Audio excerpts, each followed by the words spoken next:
Hello বন্ধুরা, সুপ্রভাত সবাইকে। কেমন আছো তোমরা সবাই? আশা করছি সবাই খুব ভালো আছো, আমরাও ভালো আছি।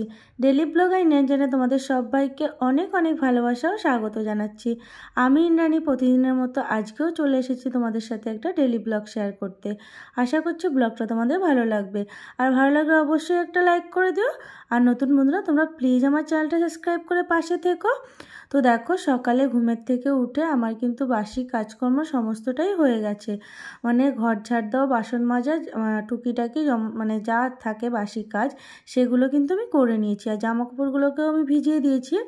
তো মাম্মা ঘুমের থেকে কিন্তু উঠে পড়েছিল অনেকটা তাড়াতাড়ি।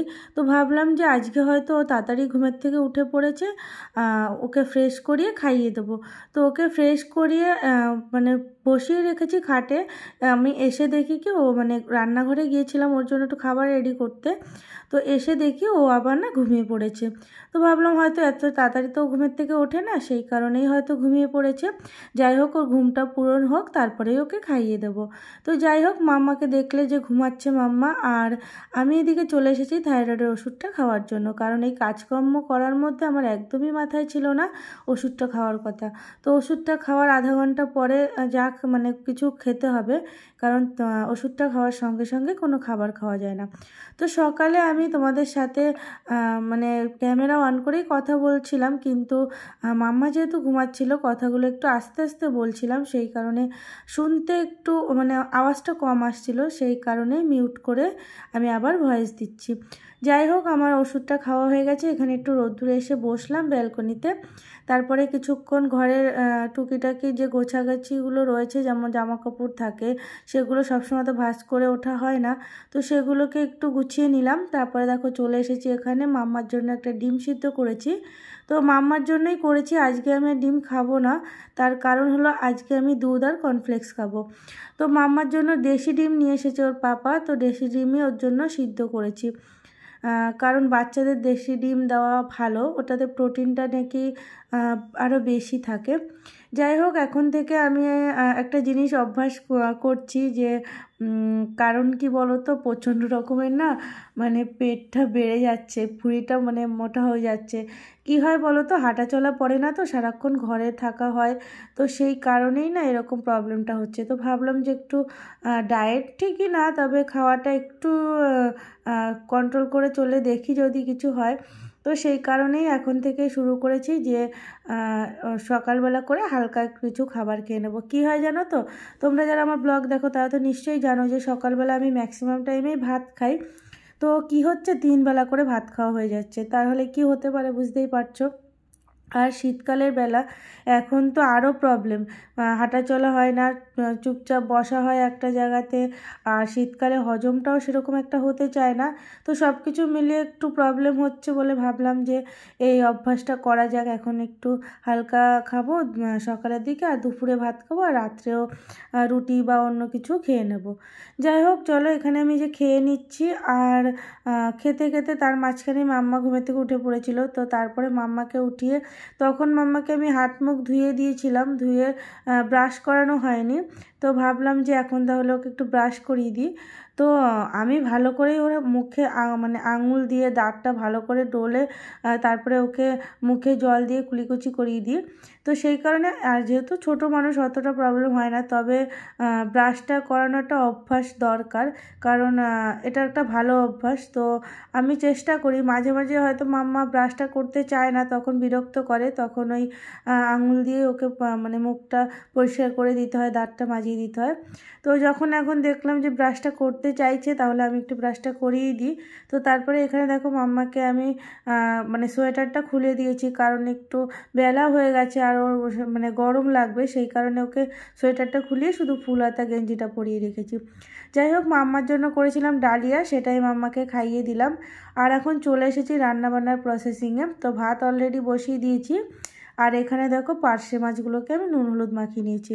আর এইখানে হয়েছে এক কীর্তি, দেখো কি হয়েছে, মানে হলুদ ছিল না, হলুদটা আমি প্যাকেটটা ছিঁড়তে গিয়ে প্যাকেটটা মানে অনেকটা ছিঁড়ে নিয়ে নিচে হলুদ পড়ে গেছে। আর দেখতেই পাচ্ছ মাছগুলোর মধ্যে কত পরিমাণে হলুদ পড়ে গেছে, মানে অনেকটা বেশি পরিমাণে হলুদ পড়ে গেছে। কিছু করার নেই, হলুদটা পড়ে গিয়েছিলো সেই কারণে এখন নষ্ট হবে, মাছে মাখিয়ে নিয়েছি।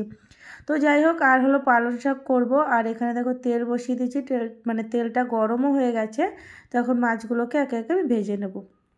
তো চলো রান্না হতে থাকুক, আর তোমাদের সাথে একটা কথা শেয়ার করি। অ্যাকচুয়ালি শেয়ার করার জন্য সেরকম মানুষও নেই, আর যদি থাকেও না তারা দেখবে মানে শুনবে তোমারটা, শোনার পরে সেইটা নিয়ে তোমার ক্ষতি করার চেষ্টা করবে। তো সেই কারণে এখন না কাউকে কিছু বলি না, চুপচাপ থাকি। তবে এখানে তো তোমরা আমার ক্ষতি করতে পারবে না, তোমরা আমার শুনে মানে তোমরা আমার কষ্ট পাবে কিনা সেটাও আমি জানি না, বা আমার কিছু শুনে তোমাদের কিছু হবে কিনা তাও জানি না। তবে কি বলো তো, আমার মানে মনে হলো যে তোমাদের সাথে শেয়ার করলে আমার মনটা একটু হালকা হবে, কারণ কাউকে শেয়ার করার মতো নেই। যদি করিও বা যেটাই বললাম, যে সে আমার সেই দুর্বলতাটা নিয়ে আমাকেই হয়তো আঘাত করবে। মানে কথাটা হলো কি বলো তো, মানে সবথেকে মানে কষ্ট কোন জায়গাটা হয় জানো তো, আপন মানুষের যখন আঘাত করে। আর একটা জিনিস কি জানো তো, আঘাত মানেই যে সবসময় যে কোনো মানে অস্ত্র দিয়ে আঘাত করতে হবে, কোনো মানে ঘায়েল করতে হবে কাউকে, সেরকমও না। সেই আঘাত তো মানে ওষুধের দ্বারা হয়তো ঠিকও হয়ে যায়। তবে সব থেকে পৃথিবীতে বড় অস্ত্রের আঘাত কি জানো? তোমরা এখন ভাবছো হয়তো কি, সেরকম কি এমন অস্ত্র? সেই অস্ত্রের দ্বারা আঘাত করলে মানুষের কখনো ক্ষত বিক্ষতও হবে না, তবুও সে যে কি মানে আঘাত, সে যে যন্ত্রণা তুমি সারা জীবনে কাটিয়ে উঠতে পারবে না, সেই যন্ত্রণা ব্যথা। তো কি এমন অস্ত্র সেটা তোমাদের বলি, চলো। তো মানে কথা কথা হলো এমন একটা অস্ত্র, যে অস্ত্রের দ্বারা মানুষ সমস্ত কিছু করতে পারে। একটা খারাপ কাজ করতে পারে, মানুষকে ভেঙে চুরে চুরমার করে দিতে পারে, জানো তো। কথার অস্ত্রের থেকে ধারালো অস্ত্র পৃথিবীতে কিছু নেই।